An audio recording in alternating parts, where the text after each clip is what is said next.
اگر یہ موقع نہیں ہے تو اپنے یہاں کے معتبر علماء سے تعلق قائم کر کے اپنی زندگی کے مسائل ان کو بتائیں اور ان سے پوچھ کر زندگی گزاریں۔ اگر ہمارے پاس علم ہوگا زندگی خوشگوار ہوگی، علم نہیں ہوگا تو خوشگوار نہیں۔ بغیر علم کے زندگی ناقص اور ادھوری ہے۔ ایک ملک کے اندر ایک امام صاحب نے جمعے کی نماز پڑھائی اور ایک عورت کو دیکھا کہ وہ مسجد کے دروازے پر پیسے مانگ رہی ہے۔ امام صاحب نے کہا آپ کے شوہر تو بہت اچھے ہیں، وہ بہت تمہارا خیال کرتے ہیں، تم یہاں پر مسجد کے دروازے پر بھیک کیوں مانگ رہی ہو؟ اس عورت نے کہا میرے شوہر کا انتقال ہو۔ امام صاحب نے کہا آپ کا بچہ پڑھا لکھا ہے، سرکاری نوکری اس کو ملی ہوئی ہے، وہ آپ کا خیال کرتا ہوگا، آپ کیوں مانگ رہی ہو؟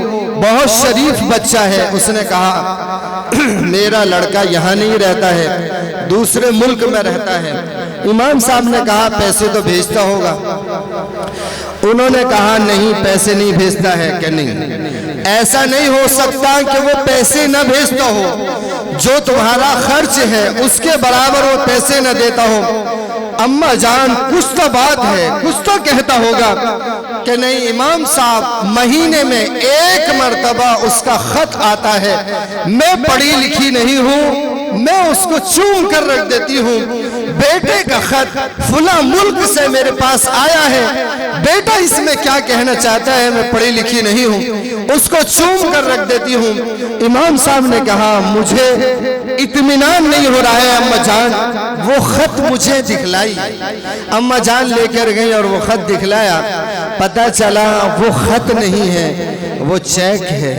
اماں کو مہینے کے اندر جتنے خرچے کی ضرورت پڑتی ہے اس سے زیادہ بچہ، اس سے زیادہ پیسوں کا چیک بچہ دوسرے ملک سے بھیجتا ہے، لیکن ماں پڑھی ہوئی نہیں ہے، مالدار ہونے کے باوجود، اپنے پاس پیسوں کا چیک ہونے کے باوجود، جتنی ضرورت ہے اس سے زیادہ کی مالیت ہونے کے باوجود مسجد کے دروازے پر بھیک مانگتی ہے۔ بھیک بعین ہی یہی حال ہمارا ہے۔ ہمارے پاس نبی کریم صلی اللہ علیہ وسلم کی بتائی ہوئی ساری چیزیں موجود ہیں۔ آپ نے مجھ سے پہلے چھوٹے چھوٹے بچوں کا پروگرام یہاں پر سنا، میں نے بھی سنا، مختلف موضوعات پر انہوں نے آپ کو دینی باتیں بتلائیں۔ ارے یہ چھوٹے چھوٹے سے بچے دین کی باتیں جانتے ہیں، انہوں نے محنت کی تو تقریر یاد کر لی، ایک موضوع یاد کر لیا، دین کی موٹی موٹی باتوں کو اپنے سینے میں محفوظ کر لیا۔ اگر ہم بھی ارادہ کریں تو چھوٹی چھوٹی نہیں، چھوٹی موٹی، بڑی اور چھوٹی اور گہرائی والی باتیں، باریک باتیں بھی ہم محفوظ کر سکتے ہیں۔ جب علم نازل ہو رہا تھا، وہی نازل ہو رہی تھی، صحابہ کرام کے دور میں اکثر وہ صحابہ تھے جن کی عمریں بہت زیادہ تھی اور وہ علم حاصل کرتے تھے۔ تو ہم یہ نہ سوچیں ہماری عمریں زیادہ ہو گئی، ہم علم کیسے حاصل کریں، بلکہ عمر کا علم حاصل کرنے میں کوئی بھی اثر نہیں ہے۔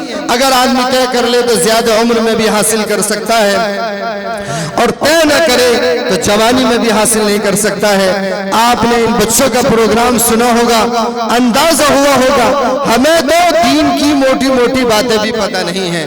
نبی کریم صلی اللہ علیہ وسلم جو تعلیمات دے کر گئے تھے، اگر غیر ہم سے پوچھ لے کہ آپ اسلام کی خوبیاں بتلاؤ، دین کی خوبیاں بتلاؤ، نبی کا اخلاق بتلاؤ، نبی کا کردار بتلاؤ، قرآن کیا کہتا ہے اس کو بتلاؤ، قرآن کریم میں کیا بات بیان کی گئی ہے، آپ اس کو بتلاؤ تو ہم بتلا نہیں سکتے ہیں۔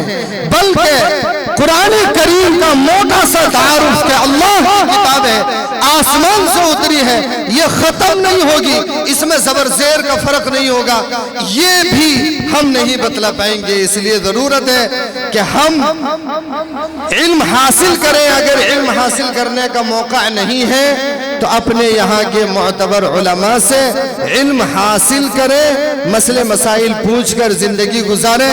اللہ تعالی ہم سب کو ان تمام باتوں پر عمل کرنے کی توفیق نصیب فرمائے، دین کی صحیح سمجھ بوجھ اور دین کا علم ہم سب کو عطا فرمائے۔ وآخر دعوانا الحمدللہ رب العالمین۔ ماشاءاللہ۔